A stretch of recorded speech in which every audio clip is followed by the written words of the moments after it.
welcome to our 2021 Avenger 32 Den. Starting right in the back here, we got the power cord port. So we just kind of pull that guy out of here real quick. You can see we got that little metal tab down in the bottom corner. It's going to line up with this metal tab here. Just kind of press it in, give it an 1/8 turn, lock it into place. And then you got that threaded collar in the back there to really lock it down in. Following the cord back, it is a 50 amp cord. Now, not necessarily all campsites are going to have that for you. If they do, plug it straight on in, awesome. If they don't, odds are they do have a 30 amp supply there somewhere, so you can plug straight on in with this. So we do provide you with the adapter. And just plug it straight on in, good to go. Do keep in mind you've just lost 20 amps of power, so you can only run the one air conditioner. If down the road you were to have your second air conditioner installed, you would be needing the 50 amp power to run the both of them at the same time. Okay. Cable and satellite inlet right here. So just the coax cable is going to plug into there, fire up at your TV location. In the back bumper here, if you just pull out that cap, reach in a little ways, you got your sewer hose in here. So this guy, once fully extended, is about 20 feet long. Just take note of those two ears in the adapter here. That's how you'll be hooking it up to your sewer system. And then storing it just in the back bumper there, just to help keep any sort of stench out of the trailer, keep things that much cleaner. In this corner, as well as in each corner of the trailer, you got these stabilizer jacks. So what they're gonna do is they're just gonna come down, contact the ground, give it another turn or so just to firm it up, and that'll get rid of any sort of bounce or sway that you got in the unit right now. Making our way down the slide, you got your little vent right here, so that's for your stoves. Of course, propane stove is putting off fumes whenever you're using it, so you just want to make sure this flap here is opened up so that your fan inside can evacuate those fumes. Once you're going traveling, just kind of press it back into place, you'll feel it click, and that's it, travel locked into place. City water connection right here, so just pop that cap off, take your water hose and plug it into there, turn on the water, and that'll pressurize all the water lines throughout the unit. Below that, we got your exterior shower, so you're going to get a key. It's going to look just like this guy here. Stick it on into there, open it up. You get the 3-foot hose, hot and cold water, so if the dog's out getting muddy, you can spray him off before he gets inside. Close that all up, lock it back up with the same key. Down another step, we got your hot water tank here. So you just get this one little keyway up at the top, slide that up, pops on open. All of your controls for turning it on are just inside the unit. Before you ever do turn it on though, you just want to hit this relief valve right there. Make sure that shot of water comes out. That bit of water coming out is just letting you know this tank is full and it's safe to fire it up and you're not going to burn anything out by doing so. Closing it back up, just making sure that that keyway locks it down, and there you go. A couple more steps and we got your low point drains here, so you can see hot and cold water there. So you're just going to take that valve, open it up, let it drain itself out. Purpose of that would just be if you're looking to winterize the unit or if you're leaving the trailer for a while and you don't want your water going stagnant, just let that all drain out, clean it all up. Exhaust for your furnace here, so you just want to make sure nothing's blocking that. It does get hot. The sewer outlet connection here, so for your sewer hose, you're going to attach the same way as this cap here. Just kind of turn it, pull it off. You can see it's got the same two ears, so you'll be just pushing it in, giving it that turn, locks into place. On the left, you got a black valve. On the right, you got a gray. So that gray valve is controlling your gray tank, which is filled from your sinks as well as your shower. So that's typically going to be cleaner water than your black, which is filled from your toilet. So when you're dumping your tanks, you're going to do the black first. Once that's done, and go over to the gray and let that out last, just to help keep that hose as clean as possible. Freshwater tank fill, so you just get that one little port there, just pop that off, take your water hose, stick it into there, fill up the freshwater tank. You know that tank is full once it starts spitting water out of that little vent in the back there. You also got your drain right here, just pop that open, drains out the tank, simple as that. Storage compartment here, so it does see straight through to the other side and is also accessible from underneath your bed. In here we've also got your jack for running all of your stabilizers. One way's up, one way's down.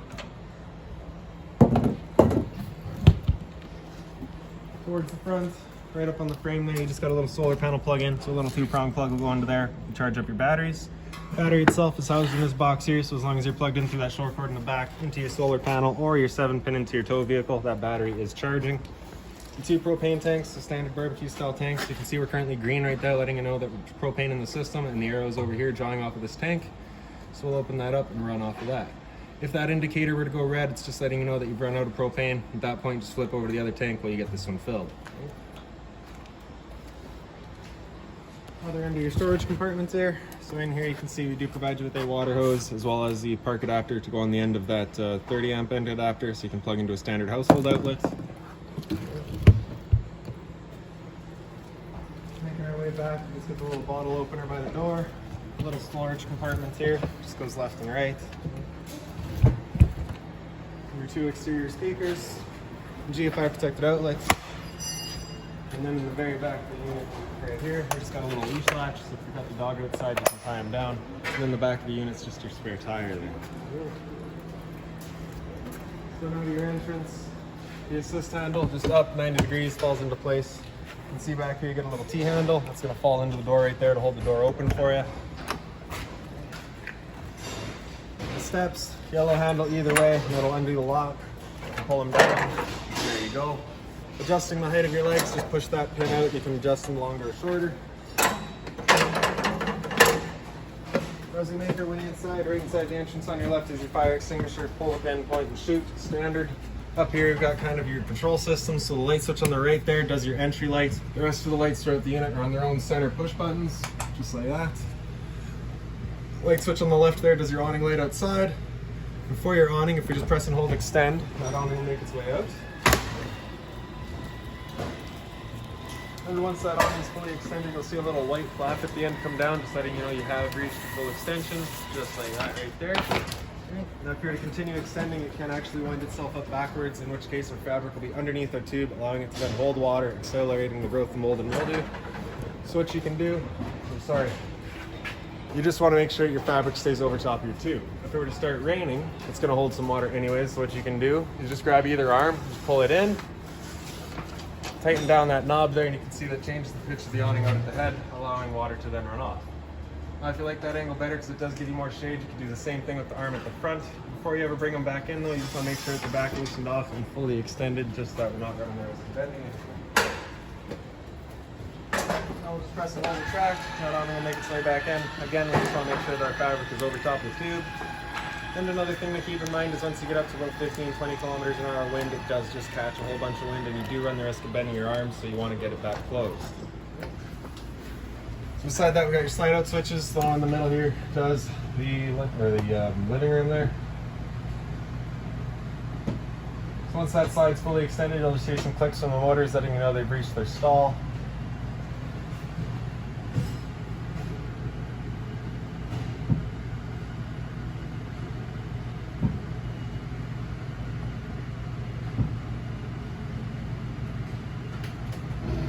Just like that. On the other slide, same idea.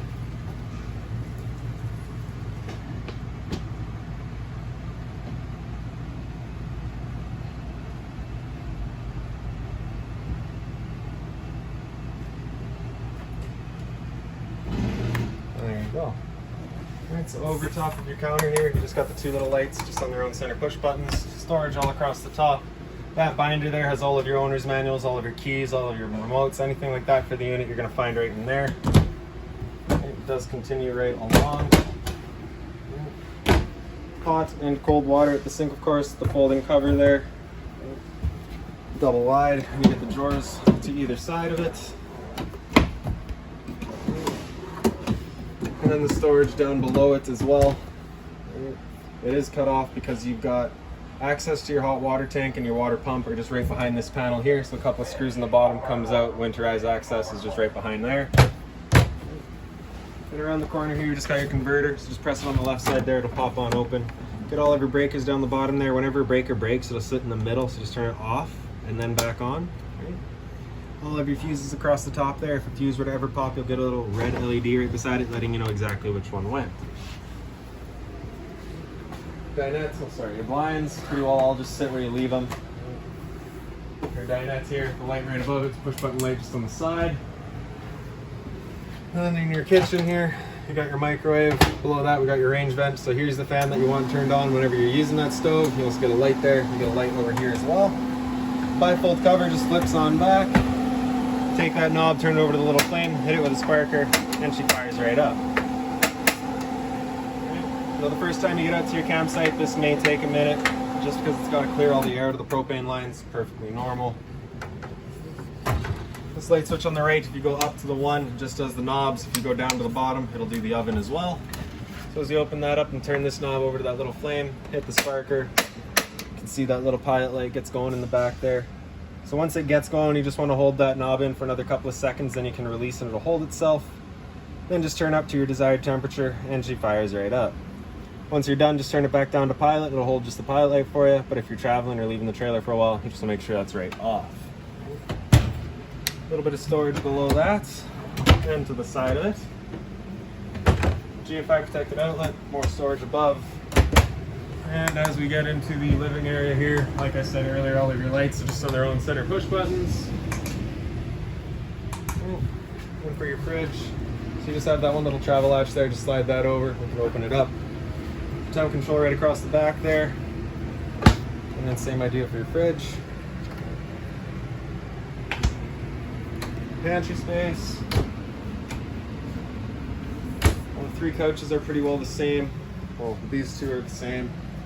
You just grab those bottom cushions there, and just flip on down. Your cup holder, if you hit that little light, you get that little illumination in there, and you also got USB charging at them.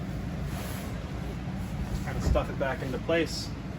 Also get the light up here. For your emergency exit, you just pull on that red tab to get rid of the screen, take this handle here, throw it outside, and hop on out.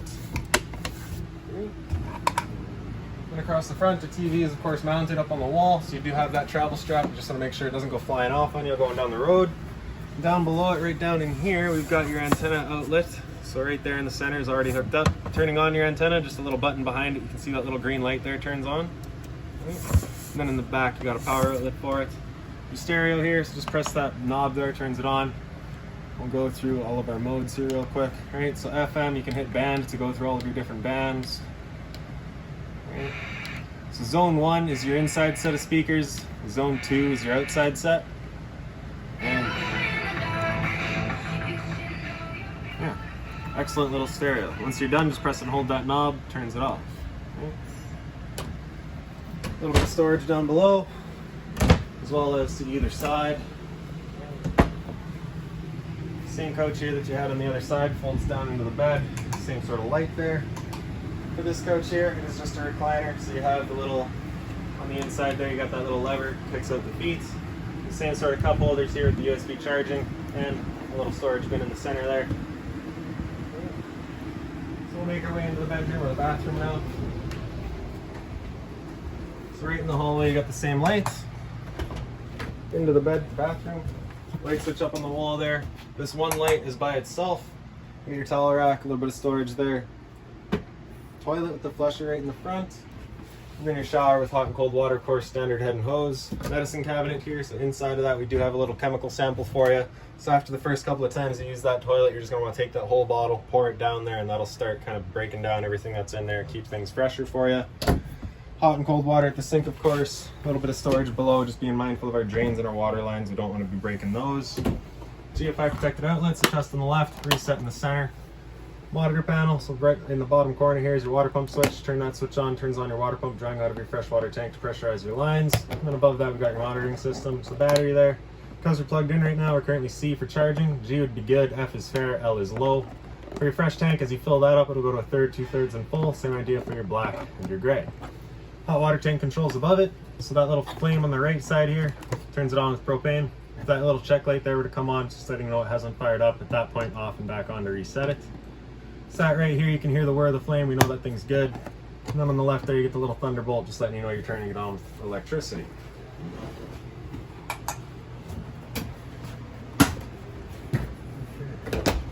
In the hallway, we've also got your thermostat here, so you can see we got that AC running right now. But so really, just cool, auto high, and that AC will just run perfectly fine. Select your temperature across the top here. With that AC going, you're basically left with 2 different options. You can have these louvers here open like we do right now. So we're just dumping all of our air into the living room here, just making this area cool as quickly as possible. And then we can close them off and start using all the ducting to move the air throughout. So when you first get out to your campsite, you're going to want it open. Just cool off this area as quickly as you can, and then just move the air throughout. So cool's on the far left there, as you saw. The center left, we've got fan, so that cuts out the compressor and just moves air. There's no cooling involved. Center right is off. That'll just turn off the whole system. And then all the way over to the right, select our temperature. That's our furnace is going to turn on now. Furnace is moving its air through all the little floor registers. And I really don't want to let that thing fire up for too long. Now the first couple of times you use that furnace, you might get a little bit of a smell throughout the trailer. It's just a new furnace smell. I wish I could help you. And through the bedroom door here. Lights just right up on the wall, or ceiling, sorry.